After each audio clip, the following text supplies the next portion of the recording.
നമുക്ക് ഇവിടെയുള്ള മദ്യസാധനം എന്താണേലും അത് എടുക്കുക എന്നുള്ള ഒരാളുടെ പേഴ്സണൽ ആയിട്ടുള്ള ചോയ്സ് ആണ് ഫസ്റ്റ് കാര്യം. പക്ഷെ അതിനെ ഇതിപ്പോ MDMA അങ്ങനെയുള്ള സാധനങ്ങളുടെ കൂടുതൽ നമുക്ക് ആക്സസിബിൾ ആയതുകൊണ്ടാണ് ഈ കഴിഞ്ഞ ഇടയ്ക്ക് അതിന്റെ ഇത് കൂടുന്നത്.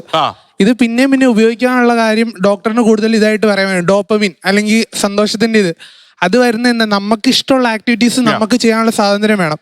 പക്ഷെ കേരളത്തില് നമ്മൾ പണ്ട് തൊട്ട് അങ്ങനെയാണ്. 7 ദിവസം പണിയെടുത്ത് 7 ദിവസത്തെ പണിയെടുത്ത് കഴിഞ്ഞിട്ട് പിന്നെ സമയമില്ല. എന്ത് ചെയ്യും ബാക്കിയുള്ള സാധാരണക്കാർ എന്ത് ചെയ്യും? അതാണ് ചോദ്യം. അല്ലാണ്ട് ഇപ്പൊ വില കുറഞ്ഞ ഇതോ എന്താ അതല്ല പ്രശ്നം.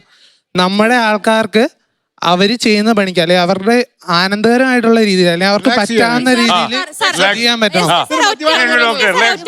റിലാക്സേഷന്റെ കാര്യം പറയുന്നത് ആൾക്കാർക്ക് വരാം. മദ്യം ഉപയോഗിക്കുമ്പോൾ ഈ പറഞ്ഞ പോലെ ഡോപ്പമീൻ അങ്ങനെയുള്ള ന്യൂറോ ട്രാൻസ്മിറ്റേഴ്സിലൊക്കെ ഇതാക്കി അതിന് റിലാക്സേഷനും പ്ലഷറബിൾ ഇഫക്ട്സ് ഒക്കെ കിട്ടുന്നുള്ളത് കെമിക്കലി വാസ്തവമാണ്. പക്ഷേ അത് മാത്രമാണ് നമ്മുടെ പ്ലഷറിന് വേണ്ടിയിട്ട് അവൈലബിൾ ആയിട്ടുള്ള ഉള്ളൂ എന്നുള്ളത് അത് നമ്മുടെ സമൂഹത്തിന്റെ പോരായ്മയാണ്.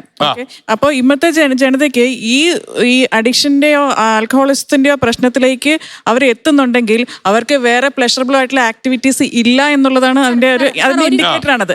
അത് അവൈലബിൾ ആക്കുകയും കൂടെ ചെയ്യണം.